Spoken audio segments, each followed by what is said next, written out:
Isang magandang babae nagngangalang Anya ay pumunta sa isang pet shop para maghanap ng exotic na alaga. Habang nagtitingin-tingin siya sa tindahan, napansin niya ang isang kahon ng mga palaka. May nakasulat sa kahon na Naughty Frogs, 20 pesos lang bawat isa. May kasama pang kumpletong manual para sa instruksyon. Si Sanya, na excited, ay tumingin-tingin sa paligid, nagmamasid na baka may nakatingin sa kanya. Bumulong ito sa pet shop owner sa likod ng counter. "Sir, bibili ako ng isa." Habang iniimpake ng lalaki ang palaka, mahina niyang sinabihan ng babae, "Miss, sundin mo lang ang mga instruksyon na nakalagay sa manual." Tumango ang babae, kinuha ang kahon at mabilis na umuwi. Pagkasara pa lang ng pinto sa kanyang apartment, binuksan niya agad ang mga manual at mabusising binasa. Ginawa niya ng eksakto ang mga nakasaad dito. Maligo, maglagay ng humahalimuyak na pabango, magsuot ng napakaseksing damit na pantulog, humiga sa kama at ilagay ang palaka sa pagitan ng mga binti at hayaang gawin ng palaka ang kanyang misyon. Pagkatapos niyang humiga sa kama kasama ang palaka, sa kanyang pagkagulat, walang nangyari. Si Sanya ay sobrang nadismaya at sobrang nainis. Muli, binasa niya ang mga instruksyon at napansin sa ilalim ng papel na nakasulat, kung may mga problema o katanungan, mangyaring tumawag lamang sa pet shop. Tinawagan niya agad ang shop upang ireklamo ang palaka. Sumagot ang lalaki, "Miss, pupunta ako riyan agad."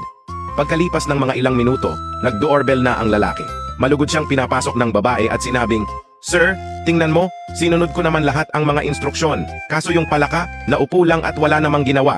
Ang lalaki, na nakakunot ang noo ay kinuha ang palaka. Tinitigan ng diretso ang mga mata nito at mariing sinabi, "Hoy palaka, makinig ka. Ilang beses ko nang itinuro sa iyo kung ano ang dapat mong gawin. Sa huling pagkakataon, ituturo ko ulit sa iyo kung paano gawin ito. Please lang panoorin mong mabuti." Sabay tanong sa babae, "Miss, okay lang bang i-demo ko sa palaka kung paano ang gagawin?"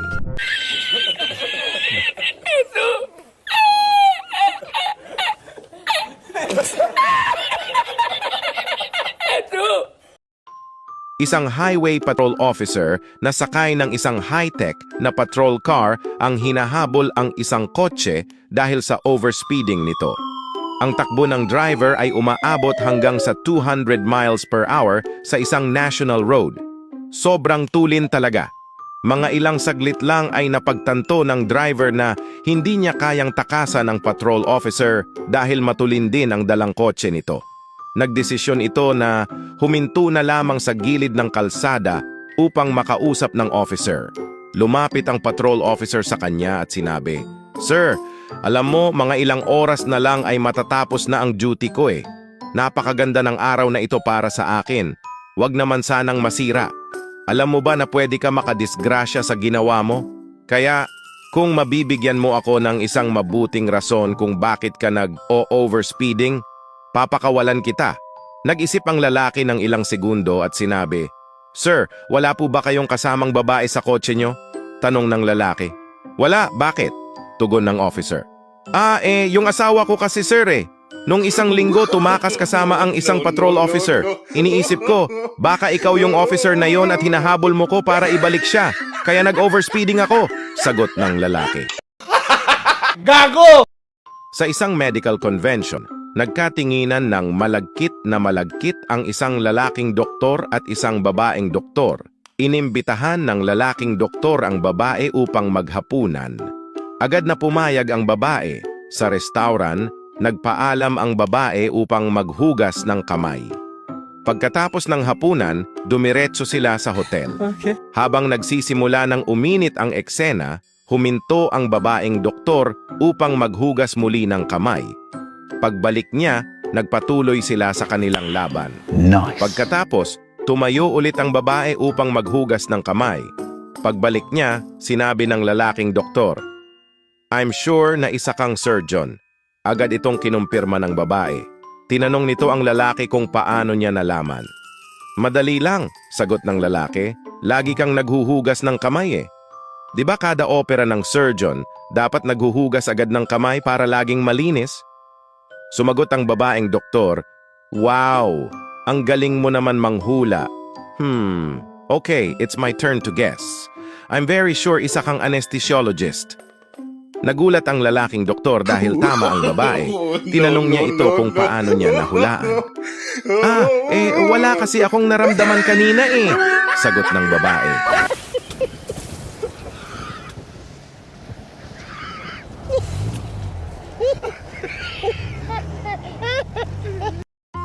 Isang grupo ng mga propesor ng Aeronautical Engineering ang naimbitahang sumakay sa isang eroplano. Nang sila'y komportable nang nakaupo, ipinaalam sa kanila na ang eroplano na kanilang sinasakyan ay gawa ng kanilang mga estudyante. Pagkarinig nito, lahat maliban sa isang propesor ay nagmamadaling tumayo at nagtakbuhan papuntang exit na punong-puno ng takot at pangamba. Ang nag-iisang propesor ay nanatili sa kanyang upuan at sisipul-sipol. Nagtaka ang iba dahil tila hindi nababahala ang propesor na ito. Nilapitan ng isa sa mga nakatayo ang propesor. "Sir, bakit hindi ka man lang natatakot? Relax na relax ka dyan." Sumagot ang propesor na nakaupo.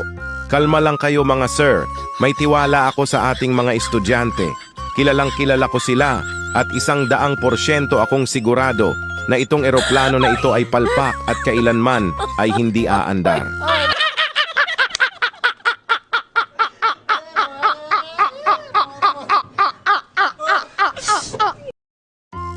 Sa isang abalang kasada, puno ng pasahero ang isang jeep na naglalakbay patungo sa kanilang mga destinasyon.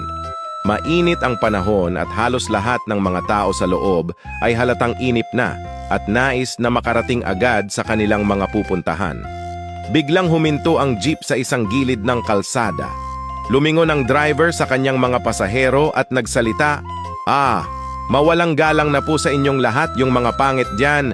Pwede nang bumaba. May checkpoint kasi sa unahan dun sa kanto. Aarestuhin daw ang lahat ng mga pangit." Nagkaroon ng katahimikan sa loob ng jeep. Lahat ng pasahero ay nagkatinginan, tila nagtataka sa sinabi ng driver. Ilang sandali pa, isang batang lalaki ang tahimik na bumaba ng jeep, hiyang-hiya at tila naiiyak. Sinundan siya ng isang matandang lalaki na tila nagdadalawang isip pa bago bumaba. Pagkatapos, isang binatilyo ang yumuko at bumaba na rin. Habang nagkakaguluhan, may isang matapang na babae ang biglang nagsalita. Tapos kuya, sino na magdadrive ng jeep?" Gago! Thank you for watching my video. Please subscribe on my YouTube channel. Good day!